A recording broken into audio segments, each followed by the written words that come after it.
Qala Rasulullah sallallahu alaihi wasallam, al-imanu bid'un was-sittuna aw bid'un was-sab'una syu'batan wa a'laha fa rafa'uha aw fa afdaluha ala ihtifali riwayat qaulu la ilaha illallah.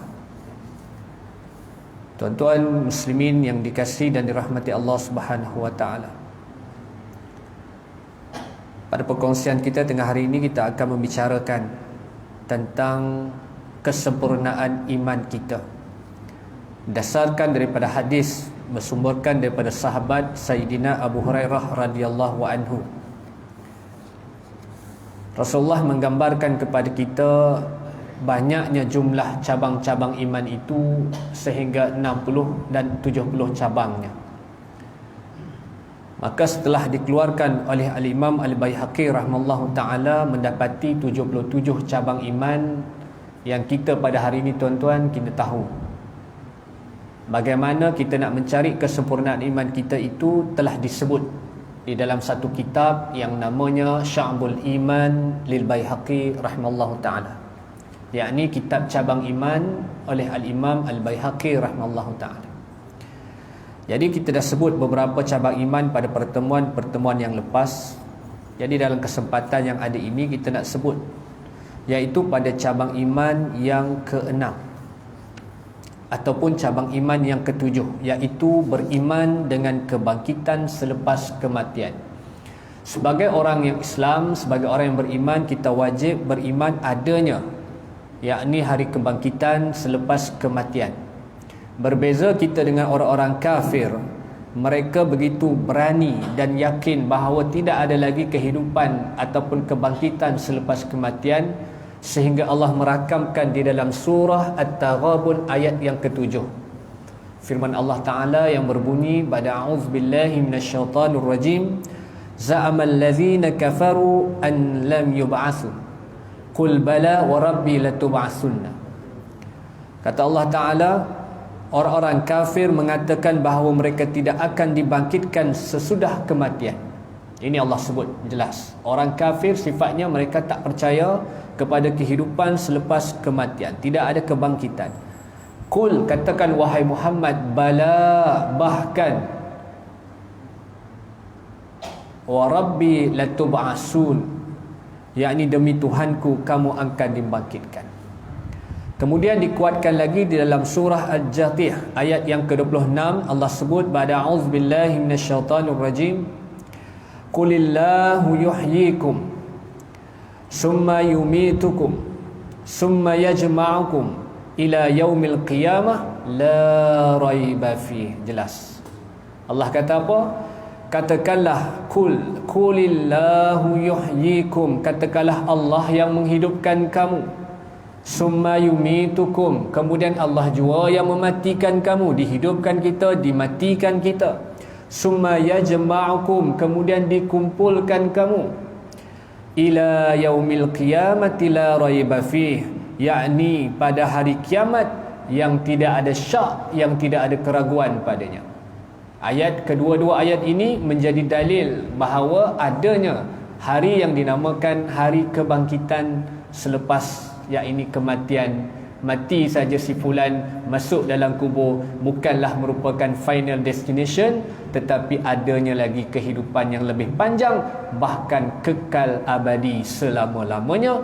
Padanya ada dua negeri, yang namanya syurga, yang namanya neraka. Waliyazubillah. Dalam sebuah hadis terusnya disebutkan oleh seorang perawi hadis yang kita kenal dia, yang disebutkan iaitu Sayyidina Umar ibn Khattab, seorang khalifah yang kita kenal, meriwayatkan hadis menceritakan tentang hari kiamat. Sedikit latar belakang kepada Sayyidina Umar Al-Khattab ini, dia umurnya beza dengan Nabi kita 13 tahun. Wafatnya Nabi ketika umur Nabi 63 tahun, Sayyidina Umar umurnya 50 tahun. Itu kalau kita nak nampak gambaran dia lah. Bila satu ketika dulu, waktu Islam itu baru nak naik, Nabi Muhammad itu dicari untuk dibunuh.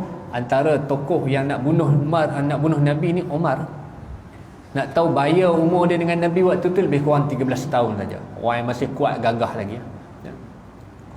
Dan di antara sahabat-sahabat Nabi yang besar, ketika Nabi wafat umur 63, mereka juga wafat pada umur mereka ketika 63 tahun. Antaranya Sayyidina Umar, antaranya Sayyidina Abu Bakar radhiyallahu anhu. Itu sedikit. Baik. Sayyidina Umar sebut berdasarkan daripada hadis ini dalam kitab sahih.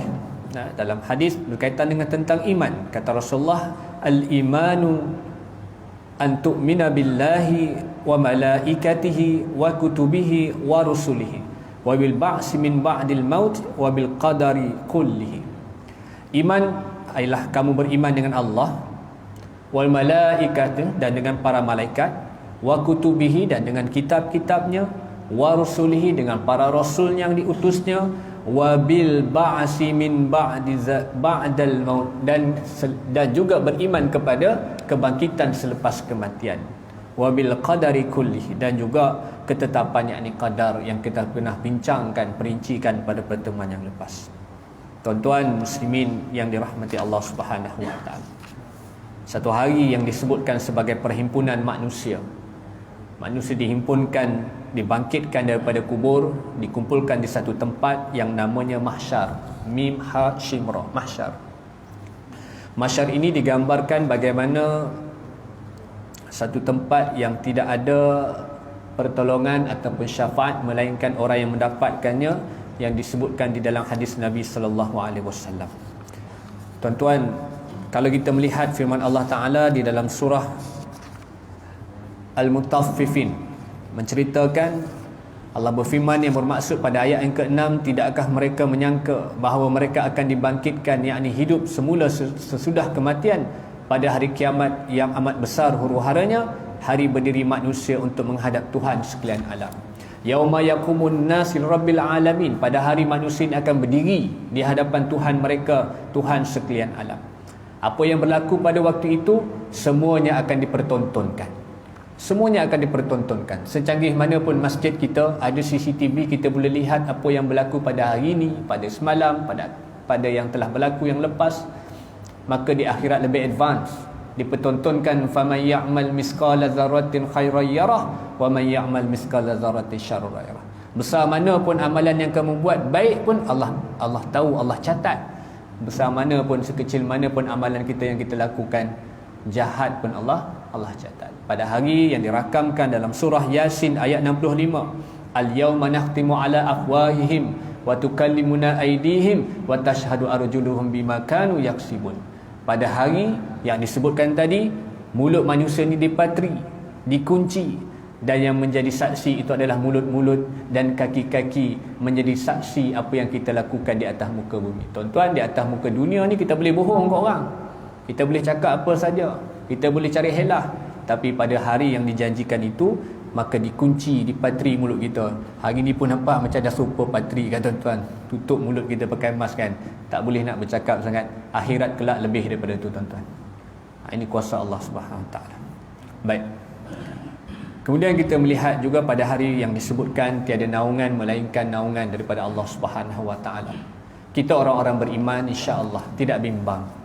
Kerana di antara disebutkan dalam hadis sahih, tuan-tuan, menceritakan 7 golongan manusia yang akan mendapat naungan Allah Ta'ala, yang pada hari orang lain tak dapat naungan tersebut. Di antaranya yang disebutkan ke-7-7-nya, insya-Allah para jemaah Masjid Kampung Rincing pada tengah hari ini, dan juga pada bila-bila masa Tuhan lakukan.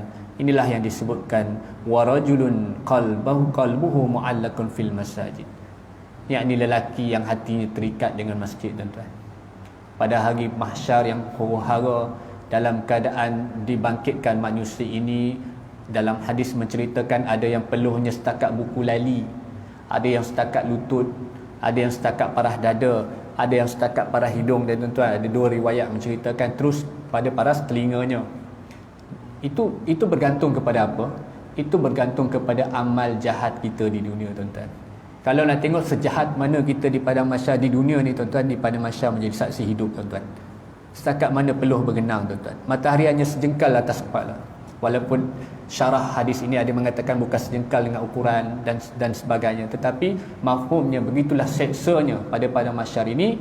Tetapi ketika itu ada orang-orang, golongan-golongan yang Allah pilih, yang Nabi sebut dalam hadis, iaitu orang-orang yang mendapat naungan Allah Ta'ala, tuan-tuan. Nak tak kita cari benda tu? Nak, tuan-tuan. Antaranya berselawat, tuan-tuan. Berselawat ke atas Nabi kita sallallahu alaihi wasallam. Kita bimbang, kebetulan kita masuk dalam bulan Ramadan ini, tuan-tuan. Allah pilih kita daripada ramai-ramai ni. Allah pilih daripada ramai-ramai ni. Tiba-tiba jadi sedikit macam ni, tuan-tuan. Allah pilih kita ini, kita masih tak bersyukur pada Allah Ta'ala, dan kita bimbang, lagi beberapa hari berbaki Ramadan nak habis, 27, 28. Ancaman satu doa yang didoakan oleh satu makhluk yang mulia di kalangan makhluk-makhluk yang ada ni, tuan-tuan, iaitu namanya Jibril alaihissalam. Jibril alaihissalam ini satu malaikat yang Allah angkat sebagai ketua segala malaikat. Dalam jumlah malaikat yang tidak terbatas, disebut dalam hadis bagaimana satu ketika dalam peristiwa Al-Isra' wal Mi'raj, Nabi diperlihatkan satu tempat yang namanya Baitul Ma'mur. Baitul Ma'mur. Dan di Baitul Ma'mur itu adanya 70,000 malaikat akan masuk ke dalamnya untuk solat. Sebagian riwayat kata tawaf, sebagian riwayat kata secara umum beribadah. Tak mengapa, khilaf. Tapi nak ceritakan 70,000 itu keluarnya mereka pada hari tersebut adalah merupakan pertemuan mereka yang terakhir di Baitul Ma'mur. Sampai bila? Sehingga hari kiamat. Nak cerita apa ni? Nak cerita begitu banyaknya malaikat ni, tuan-tuan, sehingga tak terbilang jumlahnya. Dan dalam kalangan malaikat yang cukup banyak ini, Allah angkat, Allah pilih satu jenis malaikat yang tugasnya menyampaikan wahyu, Jibril alaihissalam. Jibril alaihissalam. Apa yang dia buat? Dia mendoakan, dan doa dia ni pula diaminkan oleh satu jenis manusia yang paling mulia, yang sempurna kejadian dia, kekasih Allah, Habibullah Muhammad ibn Abdullah Al-Mustafa sallallahu alaihi wasallam, Nabi kita, tuan-tuan, mengaminkan doa Jibril. Apa yang didoakan? Tuan-tuan pun tahu dah hadis ni. 3 kumpulan, antaranya disebutkan, iaitu mereka yang apabila namanya yakni Muhammad disebut, tapi dia tak mau berselawat, tuan-tuan. Tak mau berselawat. Malam-malam tarawih, Tuan Bilal kita sebut, menyeru selawat, Allahumma salli ala Muhammad sallallahu sallam alaihi. Bergema masjid Kampung Rincing, bergema surau Qaryah, tuan-tuan, menyahut selawat ini. Dibuka mulut oleh sesiapa saja menyebut nama Nabi kita sallallahu alaihi wasallam. Berselawat kita, tuan-tuan. Pada hari kiamat, pada keadaan huru-hara, yang nak bantu kita antara syafaat ialah Nabi kita. Macam mana nak tahu?